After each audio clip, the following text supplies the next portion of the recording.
이 시간 자리에서 일어나셔서 하나님의 말씀을 함께 보시겠습니다. 창세기 39장 1절에서 3절까지 말씀을 우리 한 목소리로 같이 읽도록 하겠습니다. 창세기 39장 1절에서 3절까지 말씀입니다. 같이 읽겠습니다. 요셉이 이집트로 끌려 내려가매 파라오의 직무수행자로 호위대장인 이집트 사람 보디발이 그를 거기로 끌고 내려간 이스마엘 족속의 손에서 그를 사니라. 주께서 요셉과 함께 계심으로 그가 형통한 자가 되어 그의 주인인 이집트 사람의 집에 있더라. 그의 주인이 주께서 그와 함께 계심을 보고 또 주께서 그가 행한 모든 일을 그의 손에서 형통하게 하심을 보았더라. 아멘. 잠시 기도하겠습니다. 살아계셔서 우리에게 말씀하시고 우리가 그 말씀에 믿고 순종하기를 기뻐하시는 하나님 아버지, 이 시간 저희가 하나님의 음성을 듣기를 원합니다. 저희의 귀를 열어주시고 성령께서 친히 말씀하셔서 이 혼탁한 시대를 우리가 어떻게 살아가야 할지 하나님의 말씀으로 지혜를 배우게 하시고 이 어려운 시기 가운데서도 믿음에 합당한 삶으로 하나님 앞에 영광 돌릴 수 있도록 저희들을 가르치시고 도와주시기를 원합니다. 세상의 수많은 소리들 가운데 우리가 하나님의 음성에 귀를 기울이게 하시고 하나님의 말씀을 더욱더 가까이 함으로 이 어려운 시기 가운데 길을 찾고 주님이 기뻐하시는 삶을 살 수 있도록 저희들을 도와주시옵소서. 부족한 종을 붙들어 주시고 주님께서 쓰셔서 오직 하나님의 말씀만 선포되게 종을 도와주시옵소서. 이 시간을 주님께 맡기며 예수님의 이름으로 기도했습니다. 아멘. 자리에 앉으시기 바랍니다.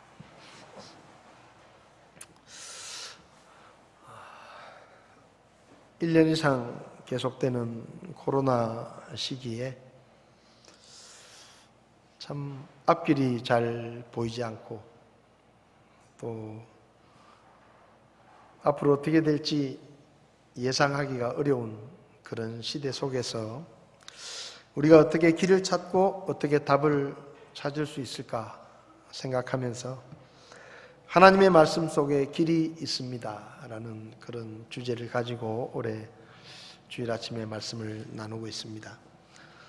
지금까지 시편 119편 105절 말씀으로 하나님의 말씀 속에 길이 있다 그런 말씀을 드렸습니다. 한번 지나간 말씀들을 좀 복습을 한번 해볼까요? 시편 119편 105절 같이 한번 읽어보겠습니다. 주의 말씀은 내 발의 등불이요 내 길에 비치니이다.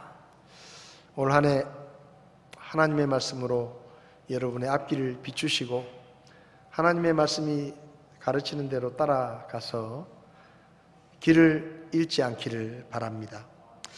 요한복음 5장 39절과 40절 말씀으로 하나님의 말씀 속에 구원의 길이 있습니다 라는 제목으로 말씀을 드렸습니다.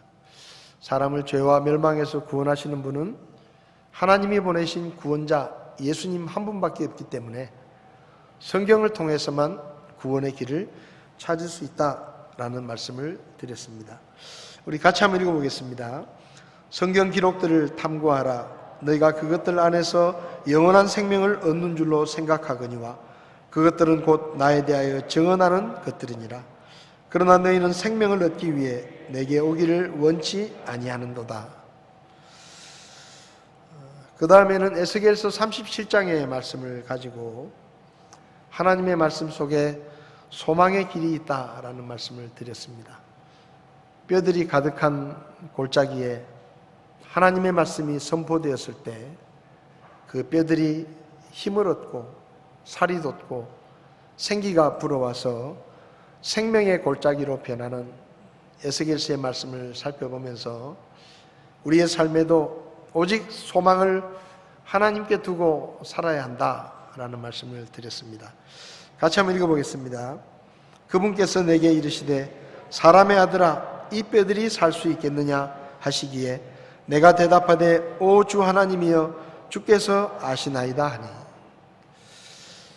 말씀들을 우리 마음속에 새겨두면 이 말씀들이 어느 날 생각나서 우리의 삶에 유익을 주는, 또 길을 보여주는 그런 말씀이 되기도 하는 것을 우리는 경험합니다.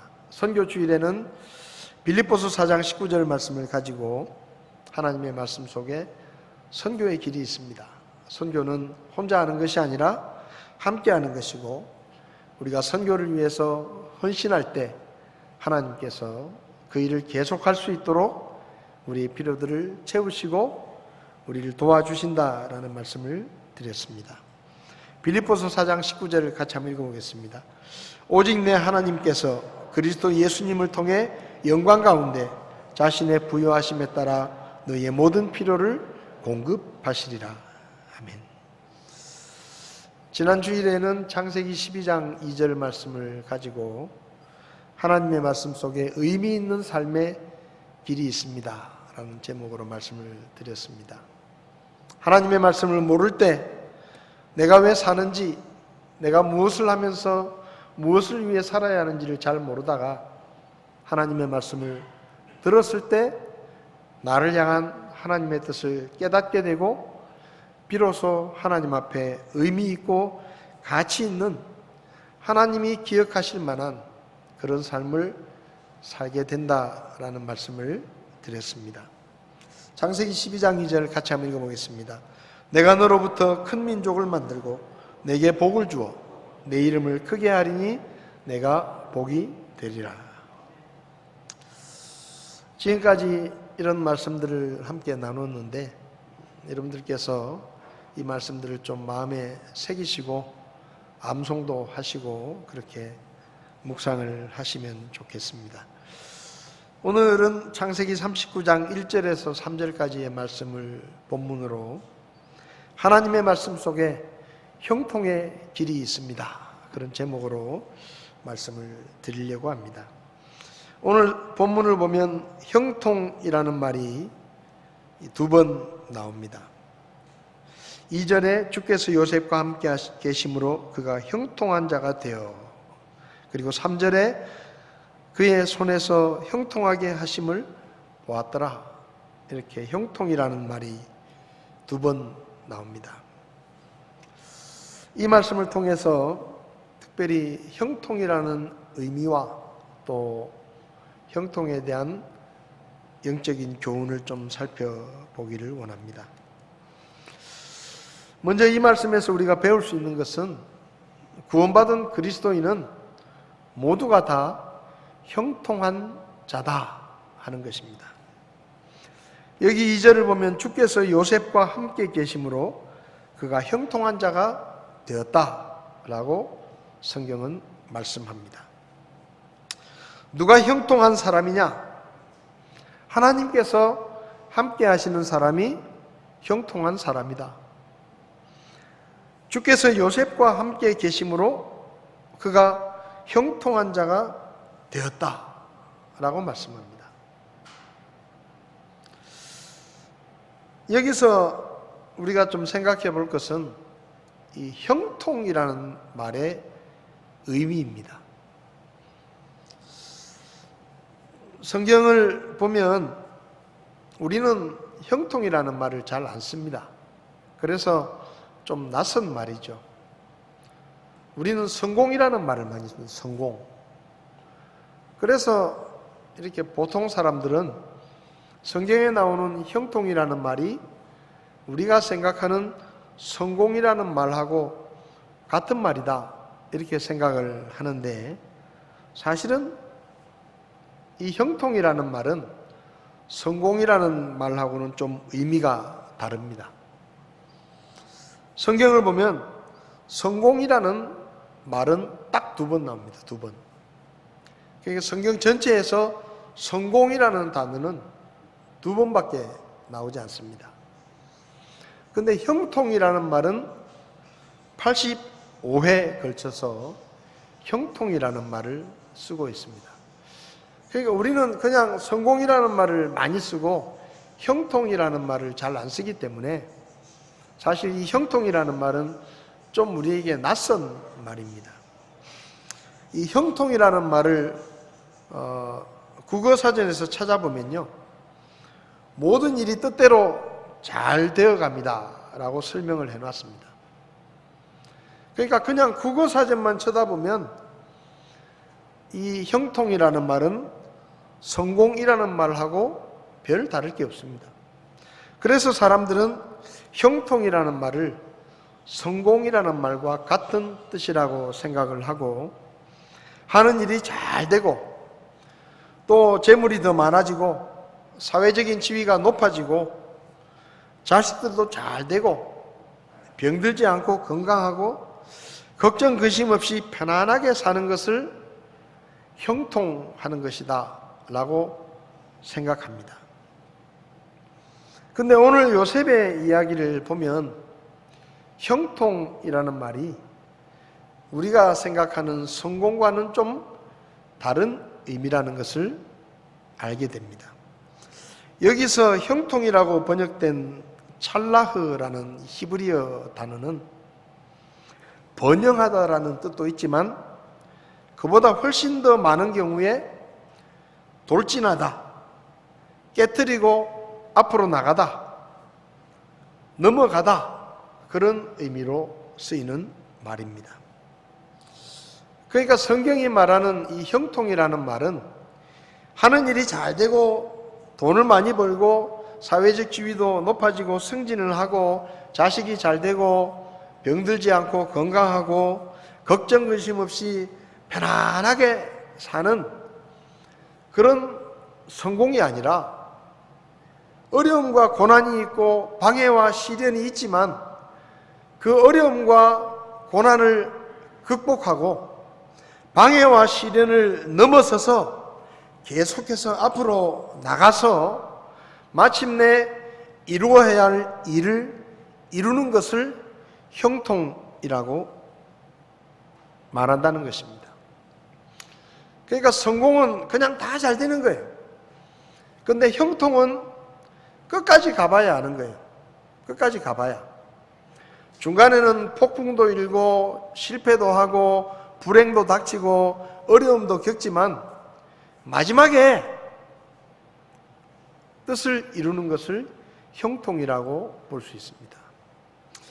그리고 이 성공이라는 말과 형통이라는 말의 또 하나의 차이는, 성공은 내가 원하고 내가 바라는 것이 이루어지는 것입니다. 그런데 형통은 내가 바라고 내가 원하는 것이 이루어지는 것이 아니라 하나님께서 나를 통해서 이루시기 원하시는 그 하나님의 뜻이 이루어지는 것을 형통이라고 이야기할 수가 있습니다. 오늘 여기 본문을 보면 요셉에 대해서 형통이라는 말을 2번 쓰고 있는데, 이 창세기 39장을 보면 오늘 본문뿐만 아니라 23절에서도 형통이라는 말이 쓰이고 있습니다. 근데 그냥 사람의 생각으로 생각하면 이 요셉에게 형통이라는 말이 쓰이는 것이 좀 맞지 않는 것처럼 보여요. 왜냐하면 1절에서 3절에 요셉이 형통한 자가 되어 주께서 그의 손에서 형통하게 하심을 그의 주인인 보디발이 보았다, 이렇게 되어 있는데요. 이 형통이라는 말이 요셉에게 쓰였을 때가 어떤 때인가 하면, 요셉이 형들에게 배신을 당해서 노예로 이집트에 팔려와서 노예 시장에서 이 이집트 왕의 소위 말하면 호위대장인 보디발이라는 사람에게 팔립니다. 그래서 보디발이라는 사람의 집에서 온갖 힘든 일을 하면서 노예 생활을 하고 있을 때인데, 그 노예 생활을 하고 있는 요셉에게 요셉은 형통한 자다, 형통했다, 그렇게 쓴단 말이죠.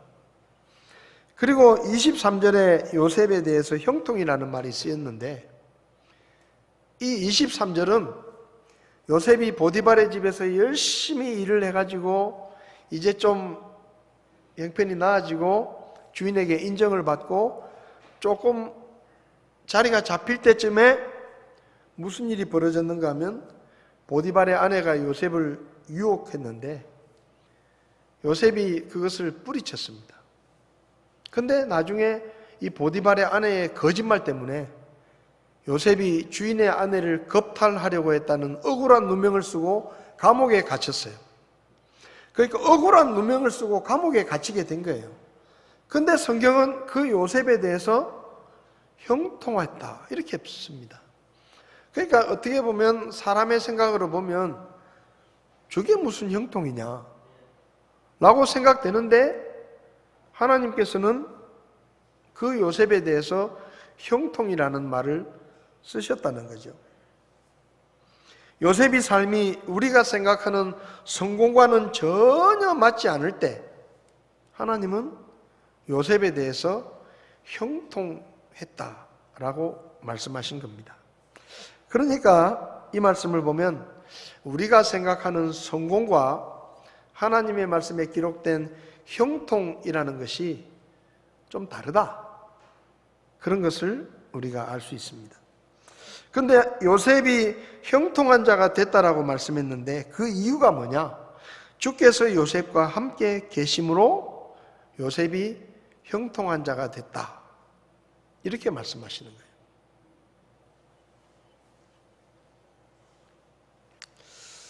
하나님이 함께 하시는 것이 바로 형통한 자의 비결이다라는 것입니다. 그 사람이 잘나고 그 사람이 똑똑하고 그 사람이 지혜롭기 때문에 형통한 자가 되는 게 아니라 하나님께서 함께 하시기 때문에 하나님이 함께 하시는 사람은 그 사람이 노예가 됐든지 그 사람이 억울한 누명을 쓰고 감옥에 갇힌 죄수가 됐든지 그 사람의 형편과 그 사람의 신분이 어떠하든지 간에 하나님이 함께 하시면 그 사람은 형통한 사람이다 라고 성경은 말하는 것입니다. 여러분, 구원받은 우리는 형통한 자입니다. 동의가 잘 안 되십니까? 구원받은 우리는 성경적인 의미로 말하면 모두가 다 형통한 자들이에요. 왜냐하면 우리가 예수님을 믿고 구원받을 때 하나님께서 우리에게 성령을 선물로 주십니다. 그리고 그 성령 하나님은 우리 안에 들어오시고 우리 안에서 떠나지 않으시고 영원히 우리와 함께 하십니다. 요한복음 14장 16절부터 보면 예수님께서 제자들에게 이런 말씀을 하십니다. 내가 아버지께 구할 터인즉 그분께서 다른 위로자를 너희에게 주사 그분께서 영원토록 너희와 함께 거하게 하시리니. 그러니까 예수님께서 떠나시고 나면 하나님께서 성령 하나님을 보내시는데 그 성령 하나님은 영원토록 너희와 함께 하실 것이다. 그리고 17절을 보면 그분께서 너희와 함께 거하시며 또 너희 속에 계실 것이기 때문이라. 그러니까 믿는 사람에게는 하나님께서 성령 하나님을 선물로 주시고 그분은 우리 안에 들어오시고 우리 안에서 영원토록 우리와 함께 거하시면서 우리와 함께 계신다라는 말씀입니다. 여러분은 예수님을 믿고 구원을 받으셨다고 하면 이 말씀에 의하면 성령 하나님께서 여러분 안에 이미 들어오셨고 그리고 그때부터 지금까지 계속 같이 계시고 앞으로도 떠나지 않으시고 영원토록 함께 하십니다. 여러분은 예수님을 믿고 구원을 받으셨습니까? 그렇다면 성령 하나님께서 여러분 안에 들어와 계세요. 여러분이 느끼든 느끼지 못하든 여러분이 동의를 하든 하지 않든 그분은 우리 안에 들어와 계십니다. 그리고 우리와 함께 계십니다. 수시로 나갔다 들어왔다 나갔다 들어왔다 하시는 것도 아니고 우리 안에 들어오시면 절대로 나가지 않으시고 떠나지 않으시고 영원토록 우리와 함께 계신다. 그러니까 하나님이 저와 여러분들과 함께 계시니까 여기 2절 말씀에 의하면 주께서 요셉과 함께 계심으로 그가 형통한 자가 되어 라고 적혀 있는데 이 말 속에 우리 이름을 넣어도 똑같다는 거예요. 주께서 동수와 함께 계심으로 그가 형통한 자가 되어 이렇게 읽어도 틀리지 않는다는 말입니다. 왜? 하나님께서 요셉과 함께 계셨기 때문에 요셉이 형통한 자가 됐다는 거예요. 그러면 우리도 내가 좀 돈은 좀 없고 내가 좀 좋은 집에 사는 것도 아니고 사회적으로 내가 뭐 높은 자리에 있는 것도 아니지만 내가 예수님을 믿고 구원받을 때 성령께서 내 안에 이미 들어오셨고 그리고 그 성령님께서 지금도 같이 계시고 앞으로도 계속 같이 계실 것이기 때문에 나도 요셉처럼 형통한 자가 됐다는 겁니다. 믿으십시오. 여러분이 정말로 구원을 받았다면 여러분도 형통한 자가 된 겁니다. 내가 형통한 자가 된 거예요. 내 신분이 어떻든지 내 삶의 형편이 어떻든지 내 모습이 어떻든지 사람들이 나를 뭐라고 말하든지 상관없이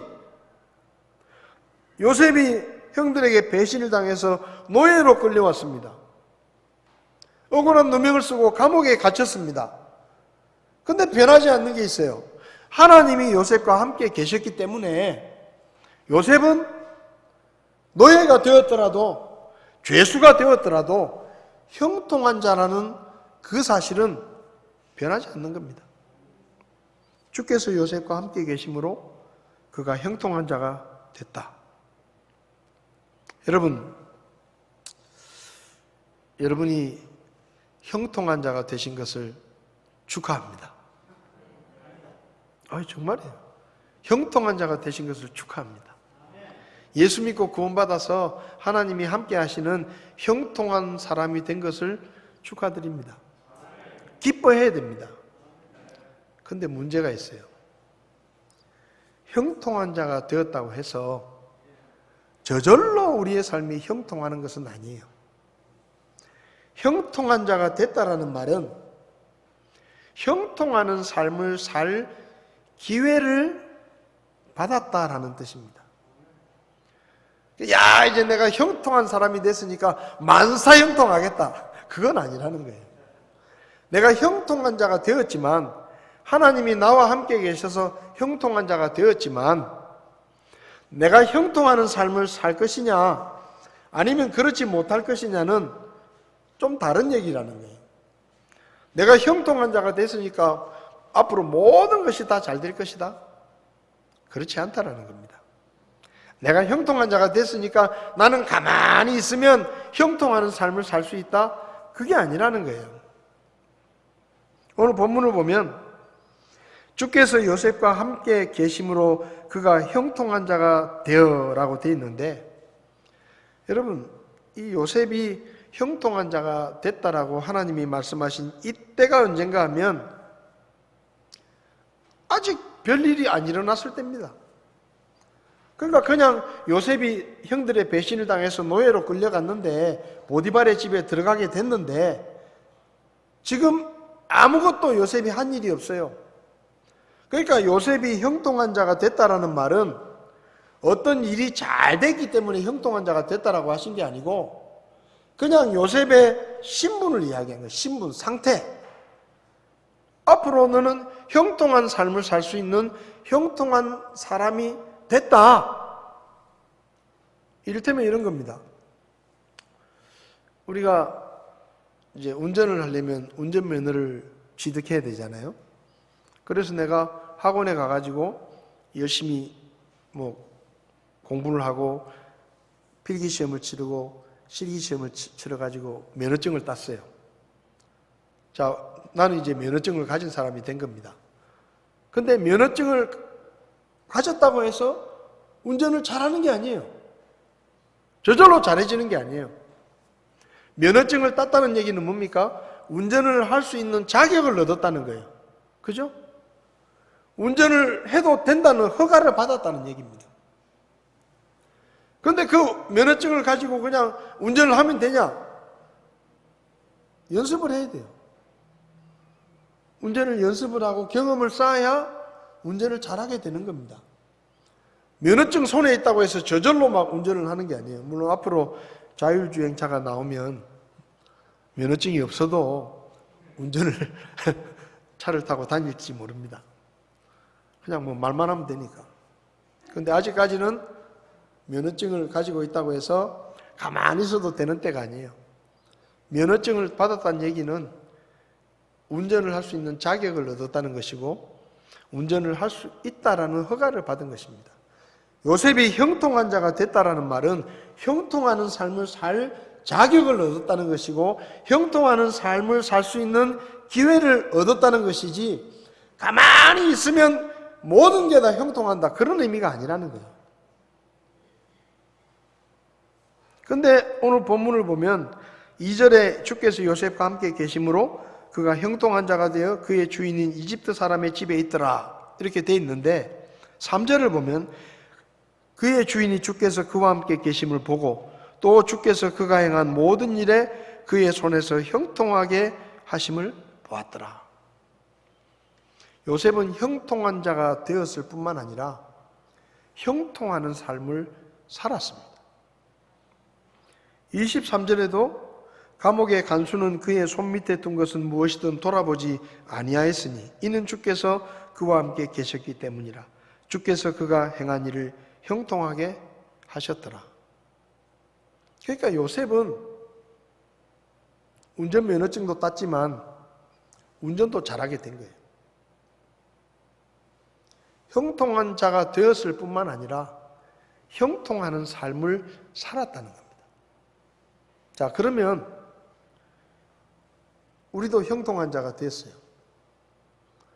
그러면 우리는 형통한 자가 됐으니까 형통하는 삶을 살 수 있는 자격을 얻었고 기회를 얻었는데 어떻게 하면 우리가 형통하는 삶을 살 수 있겠느냐? 도대체 요셉이 어떻게 했길래 요셉은 형통하는 삶을 살았느냐?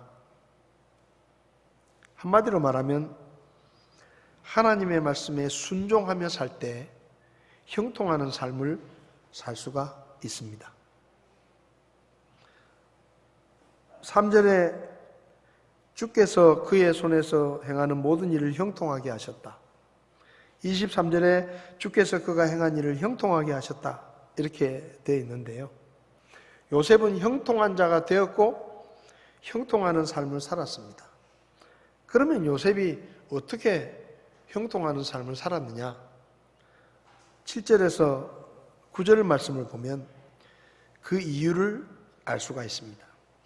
7절부터 보면 이 일들 뒤에 그의 주인의 아내가 요셉에게 눈길을 보내다가 말하기를 나와 함께 눕자 하였으나 그가 거절하며 자기 주인의 아내에게 이르되 보소서 나의 주인이 집에서 내가 무슨 일을 하는지 알지 못하며 또 자기의 모든 소유를 내 손에 맡겼은즉 이 집에는 나보다 더 큰 자가 없으며 주인이 당신 외에는 아무것도 내게 금하지 아니하였으니 이는 당신이 그의 아내이기 때문이라.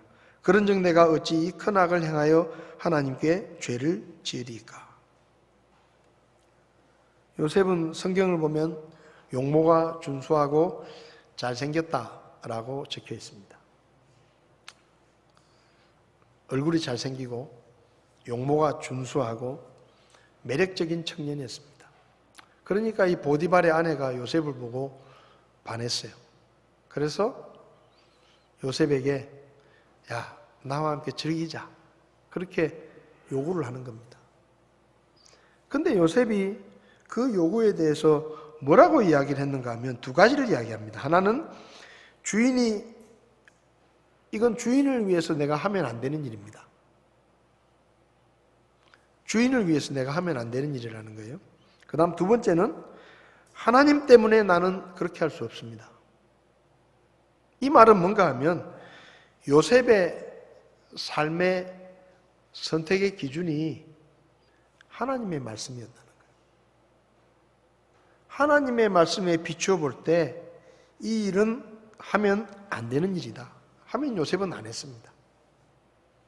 하나님의 말씀을 비추어 볼 때 내가 할 수 있는 일, 하면 안 되는 일을 요셉은 선택했고, 그리고 하나님의 말씀에 순종하는 삶을 살았다 이 말입니다.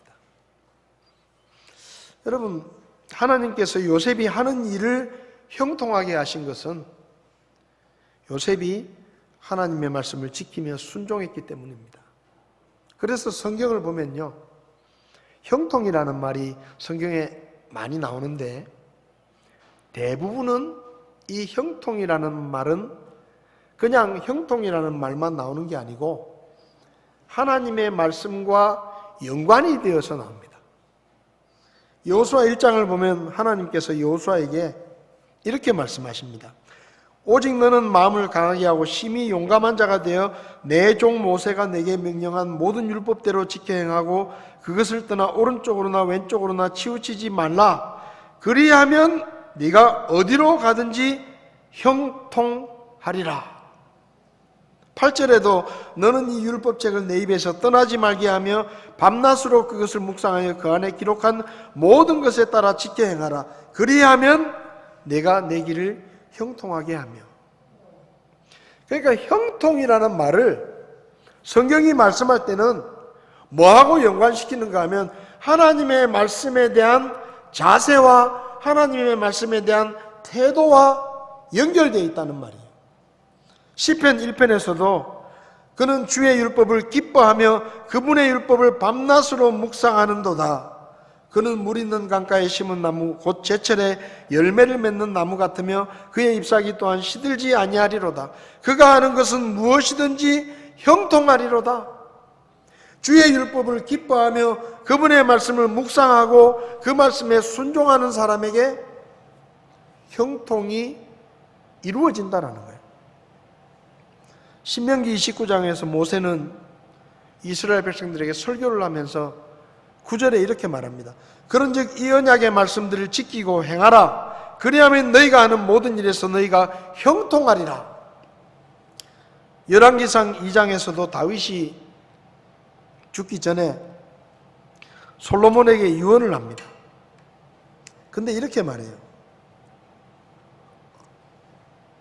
모세 율법에 기록된 대로 주 내 하나님의 책무를 지켜 그분의 길들로 걸으며 그분의 법규와 명령과 판단의 법도와 증언을 지키라.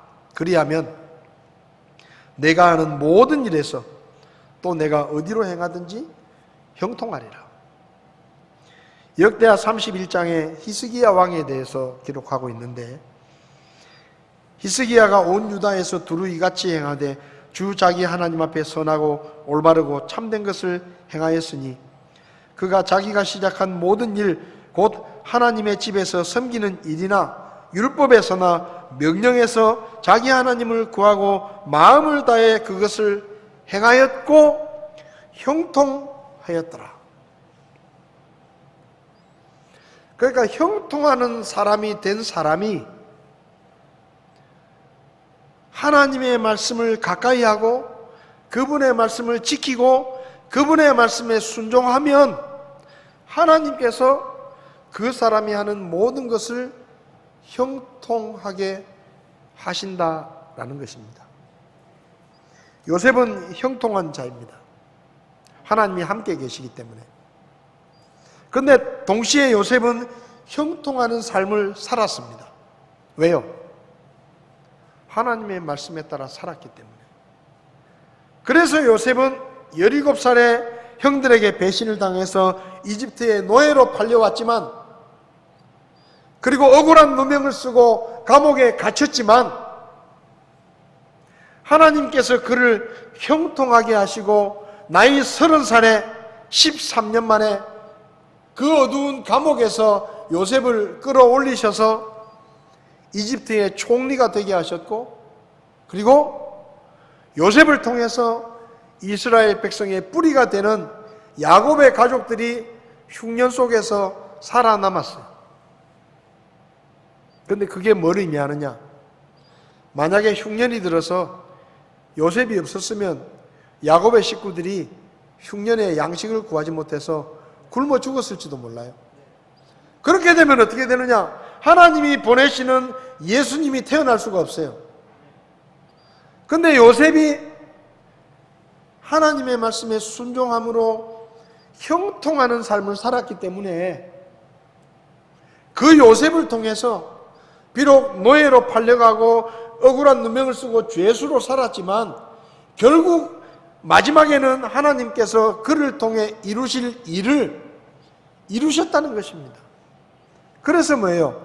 야곱의 가족들을 살리고 그 야곱의 후손들이 이스라엘 백성을 이루고 예수님께서 그 이스라엘 백성의 아브라함의 후손으로 태어날 수 있는 메시아가 오는 길을 준비한 일이 바로 요셉이 한 역할입니다.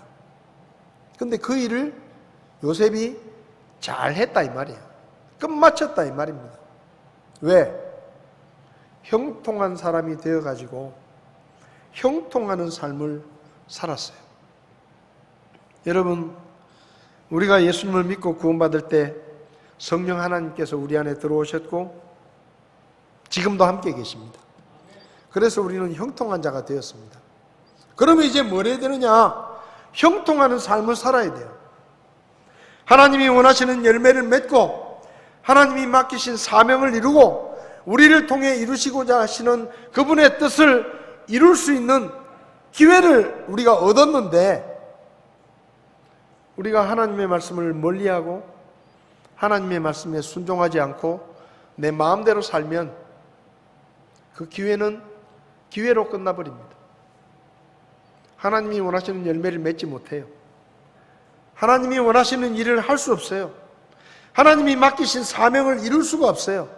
그러나 우리가 하나님께로부터 형통하는 삶을 살 수 있는 기회를 얻었기 때문에 우리가 하나님의 말씀을 가까이 하고 그 말씀에 순종하는 삶을 살면 우리도 형통하는 삶을 살 수 있습니다. 물론 우리가 잘 먹고 잘 산다는 얘기가 아닙니다. 우리가 직장에서 승진을 하고 돈을 많이 벌고 좋은 집에 살고 좋은 차를 타고 우리 자식들이 다 잘 되고 성공한다는 얘기가 아니에요. 하나님께서 우리를 통해 이루시기 원하시는 그 일을 이루어 드릴 수 있다라는 말입니다. 지금 현실이 어렵더라도 가진 것이 적고 초라하더라도 우리는 실망하거나 낙심할 이유가 없습니다. 왜냐하면 우리는 이미 형통한 자가 되었어요. 하나님의 말씀에 순종하고 그분의 말씀을 지키며 행하면 하나님께서 우리를 어떻게 변화시키실지 모릅니다. 저 어두운 감옥에 있는 요셉이 하루아침에 이집트의 총리가 될 거라고 생각한 사람은 한 명도 없습니다. 요셉도 그런 생각을 꿈에도 가져본 적이 없습니다. 그런데 하나님께서 그를 끌어올리시니까 하루아침에 총리가 되어서 하나님의 뜻을 이루는 그런 형통하는 삶을 살게 된 거예요. 여러분, 로마서 8장 28절에 우리가 알거니와 하나님을 사랑하는 자들 곧 그분의 목적에 따라 부르심을 받은 자들에게는 모든 것이 합력하여 선을 이루느니라 라고 약속했습니다. 저는 이 말씀을 믿습니다. 그런데 이 말씀을 다른 성경에서는 이렇게 번역을 해놨어요. 같은 뜻인데 하나님을 사랑하고 그분의 계획대로 부르심을 받은 사람들에게는 결국 모든 일이 유익하게 된다는 것을 우리는 알고 있습니다. 그렇습니다. 요셉이 형들의 배신을 당했습니다. 노예로 팔려갔습니다. 억울하게 누명을 쓰고 죄수가 되었습니다. 그러나 그 일들이 하나님이 형통하게 하셨기 때문에 결국은 요셉이 이집트의 총리가 될 수 있는 디딤돌이 된 거예요. 디딤돌이 된 것입니다. 노예가 되지 않았다면, 이집트에 가지 않았다면 왕의 신하들이 붙잡혀오는 감옥에 갇히지 않았더라면 요셉은 절대로 이집트의 총리가 될 수 없습니다. 그런데 그 일들이 그 당시에는 불행처럼 보이고 환난처럼 보이고 실패처럼 보이지만 하나님이 함께 하시는 형통한 사람이었기 때문에, 그리고 요셉이 하나님의 말씀에 순종하는 삶을 살았기 때문에 결국은 그 모든 일이 합력해서 요셉을 형통하는 삶을 사는 사람으로 만드신 것입니다. 여러분, 형들에게 배신당해 노예 생활을 하고 누명을 쓰고 옥에 갇혀 억울한 죄수로 살았던 요셉의 삶, 일평생 복음을 전하면서도 끊임없는 고난과 핍박을 받으며 평탄하게 살지 못하다가 목배임을 당해 죽은 사도 바울의 삶, 예수님의 제자가 되어 부활의 증인으로 살다가 이름 모를 곳에서 돌에 맞고 칼에 배임을 당해서 죽었던 제자들의 삶, 27살의 나이에 조선 땅에 복음을 전하러 왔다가 제대로 사역도 하지 못하고 대동강변에서 조선 군사에게 목이 베어 죽은 토마스 선교사, 미국의 명문 휘튼 대학을 수석으로 졸업하고 안정된 삶을 살 수 있었지만 복음을 2번씩 듣는 사람도 많은데 왜 어떤 사람은 한 번도 듣지 못하느냐, 그런 생각을 가지고 에쿠아도르의 아우카족을 향해서 복음을 전하러 갔다가 창에 찔려 죽었던 짐 엘리엇과 그의 친구들, 아무도 그들의 삶을 성공한 인생이라고 말하지 않습니다. 그러나 하나님께서는 그들의 삶을 형통한 삶이라고 인정하십니다. 우리가 세상에서 보란듯이 성공하지 못할 수도 있고 이 땅에서 빛나는 삶을 살지 못하더라도 우리가 하나님의 말씀에 순종하여 하나님이 원하시는 열매를 맺고 하나님이 기뻐하시는 사명을 이루고 하나님의 일에 쓰임받는 삶을 산다고 하면 그것이 바로 형통하는 삶입니다. 저와 여러분들이 성공하는 삶보다 형통하는 삶을 추구할 수 있기를 바랍니다. 세상에서 성공하는 것보다 하나님 앞에서 형통하는 삶을 살아서 우리를 향한 그분의 뜻을 이루어드리는, 하나님께 쓰임받는 그런 믿음의 삶을 저와 여러분들이 살 수 있기를 바랍니다. 기도하시겠습니다. 다 눈을 감으십시오.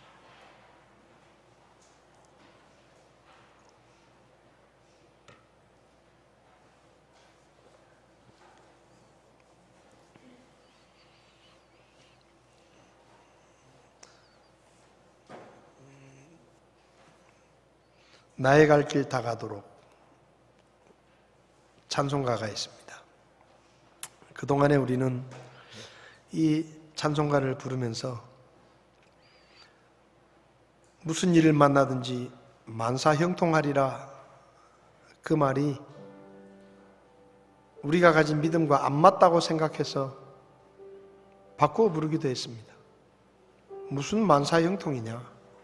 근데 형통이라는 말의 의미를 알면 그 찬송가는 틀린 가사가 아닙니다. 무슨 일을 만나든지 만사 형통하리라. 왜요? 주님이 함께 하시기 때문입니다. 저와 여러분들의 삶 가운데 하나님이 함께 계시고 우리가 하나님의 말씀에 순종하면 우리도 형통하는 삶을 살 수 있습니다. 이 시간 반주 나올 때 하나님, 제가 이 세상에서 돈을 많이 벌고 이 세상에서 높은 자리에 오르고 이 세상에서 성공하는 것보다 하나님 앞에서 형통하는 삶을 살게 해주십시오. 우리 자녀들이 세상에서 잘 먹고 잘 살고 돈을 많이 벌고 좋은 데 취직을 하고 세상에서 성공하는 것보다 하나님 앞에서 형통하는 삶을 살아 하나님께 쓰임받는 인생을 살게 해주십시오. 그렇게 기도하시기 바랍니다. 하나님이 우리와 함께 계십니다. 그래서 우리는 말씀에 순종하면 어떤 어려움과 어떤 시련과 어떤 방해와 고난이라도 이겨낼 것이고 극복할 것이고 마침내 하나님 앞에 쓰임받는 영광스러운 삶을 살게 될 것입니다. 지금 코로나로 힘듭니다. 그렇지만 낙심하지 마십시오. 더 말씀을 가까이 하고 말씀에 순종하는 삶을 사십시오. 그러면 하나님께서 우리가 하는 모든 일들을 형통하게 하시고 우리를 통해 마침내 그분이 원하시는 일을 이루실 것입니다.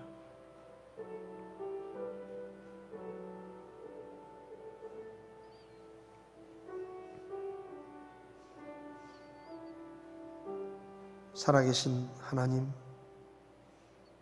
우리는 영원히 멸망할 죄인이었습니다. 하나님 앞에 쓸모없는 죄인이었습니다. 그런데 예수 그리스도를 통해 우리를 구원하시고 우리와 함께 계시며 우리를 형통한 자로 변화시켜 주신 하나님의 은혜를 감사합니다. 이제 형통한 자가 되었으니 형통하는 삶을 살기를 원합니다. 하나님의 말씀을 가까이 하고 하나님의 말씀에 순종함으로 우리 모두의 삶이 우리가 아는 모든 일들 속에 하나님이 형통하게 하심으로 우리가 하나님 앞에서 하나님이 원하시는 열매를 맺고 하나님이 맡기신 사명을 이루고 하나님의 뜻을 이루어지는 그 일에 쓰임받는 형통하는 삶을 살게 우리를 도와주시옵소서. 우리를 써주시옵소서. 앞으로 우리의 삶이 형통하는 자가 되어 하나님 앞에 쓰임받는 우리 모두와 우리의 가정과 우리의 교회가 될 수 있기를 간절히 주님 앞에 기도하며 예수님의 이름으로 기도했습니다. 아멘. 이를 마치겠습니다. 간식이 준비되어 있으니까요. 에스더반에서 오늘 간식을 준비해 주셨는데 간식 받아가시면 되겠습니다.